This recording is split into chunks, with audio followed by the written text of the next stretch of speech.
Welcome back to In Focus Kentucky. On this episode, we're focusing on the economic impact of Derby weekend for the city of Louisville and our state as a whole. And joining me now is Senate Majority Leader Damon Thayer. Leader, thanks so much for joining me. Great to be here. And talk with me. I know that you have had a very extensive background in the horse and equine industry. So for our viewers that may not be aware of your background, touch on that for us.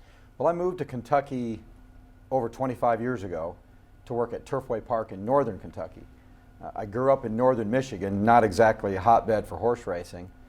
I did 4-H horse shows and things like that. My family had horses and got interested in horse racing, and I worked my way through college at Michigan State at a racetrack in Detroit.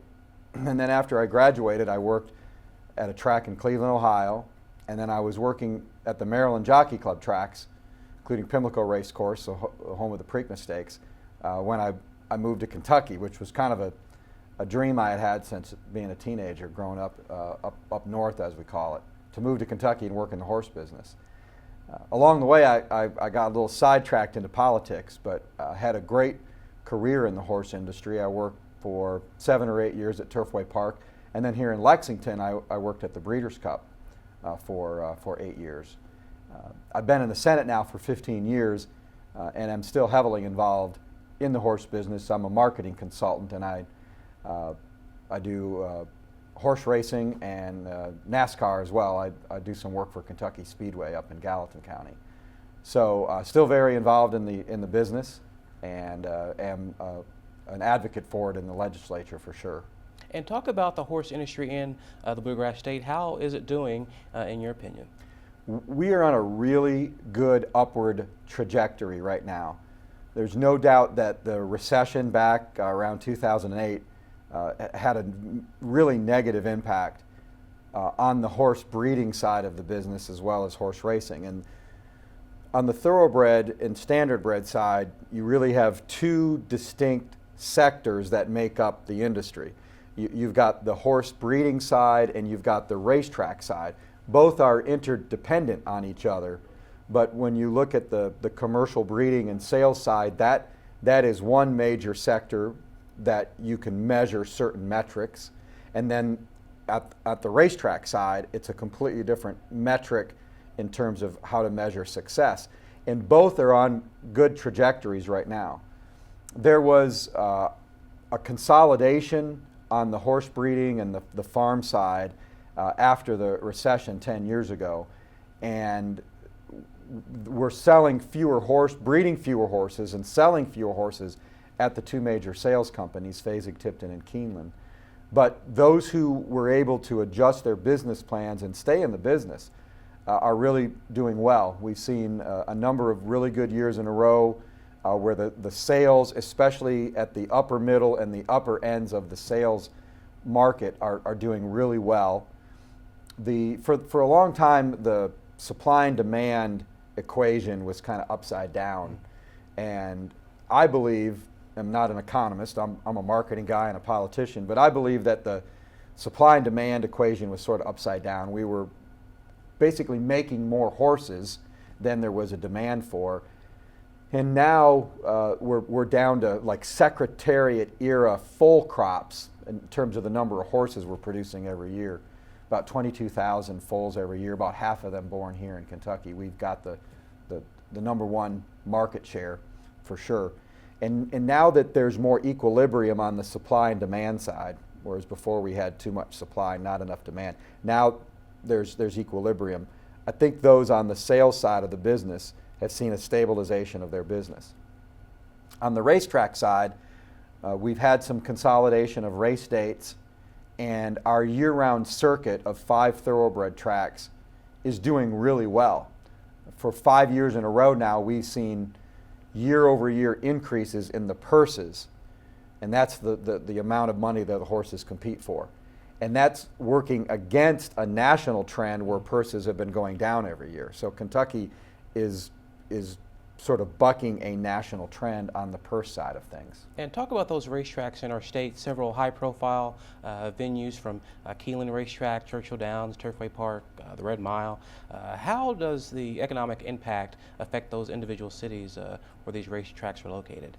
It does so substantially. We have 5 thoroughbred tracks: Kentucky Downs in Franklin, Turfway Park in Florence, Churchill Downs in Louisville, Ellis Park in Henderson, and of course Keeneland here in Lexington. And then we have 2 harness tracks, Red Mile in Lexington and then Bluegrass Downs in Paducah.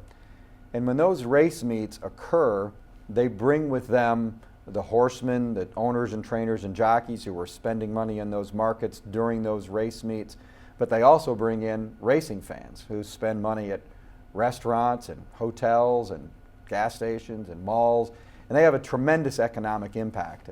The horse industry is, of course, we're known as the horse capital of the world, and the horse industry, up there with tobacco, bourbon, automotive manufacturing, coal industry, the horse industry is one of the things that we're known for, and probably along with the bourbon industry, a major driver for our tourism industry that also creates a lot of jobs. So you have the direct impact that the horse industry has in the jobs that it produces, upwards of 100,000 jobs, but then you have the effect that it has on tourism, which has a spin-off effect of creating tens of thousands of more jobs. Also here in central Kentucky, where we're blessed with all these horse farms that you can't avoid driving around. It's one of the best things about living here. The horse industry protects that green space, and it makes us one of the most unique places in the world in terms of the concentration of horse farms and just the beauty of watching those mares and foals in the field this time of the year. It adds to the allure, the quality of life of living here in central Kentucky. As a transplant, I in particular don't take it for granted and appreciate driving around all the connector roads onto New Circle to see these horse farms. It makes us a very unique place to live, to do business, and also creates a major tourism attraction as well. And speaking of tourism attraction, major ones is we are getting closer to the Kentucky Oaks and Kentucky Derby happening in Louisville. So talk about just what you potentially see as the future of the horse industry moving forward. Well, Derby week is my favorite time of the year. Next Saturday, I will attend my 30th consecutive Kentucky Derby. I'm really proud of that. That's a bucket list check off for me. Absolutely. I started coming to the Kentucky Derby before I lived in Kentucky, and it's one of my favorite weeks of the year with all the events in Louisville that started last week with Thunder over Louisville. And it allows us to put an exclamation point on our status as horse capital of the world, because the eyes of the sporting and entertainment world are upon us right now, leading through the Derby. It is the greatest 2 minutes in sports, but the 2 weeks leading up to it are pretty special as well. And really, it's longer than that for those of us here in central Kentucky, because we all look forward to opening day at Keeneland and the 3 weeks of that meet, which lead into Derby week at Churchill Downs. And I think when you look at Churchill Downs and the fact that it continues to invest in its properties, it is saying that it knows that it has a major property here of significance, and for them to continue to invest in it means that for their shareholders it must bring value. And I think that's a good sign for those of us who are appreciative of the horse industry's effect on our economy and our way of life. And so I think it's a once-a-year opportunity for Kentucky to shine. Well, Leader Thayer, we really appreciate you stopping by to talk with us about your background, but also the horse industry here in our state of Kentucky. I'm looking forward to the Derby. It's a 20-horse field. It's very, very difficult to discern who the winner may be. I like to wait to pick a winner until after the post position draw. But right now, heading into the Derby, I like Justify, Mendelssohn, the Kentucky bred, who sold at Keeneland for $3 million.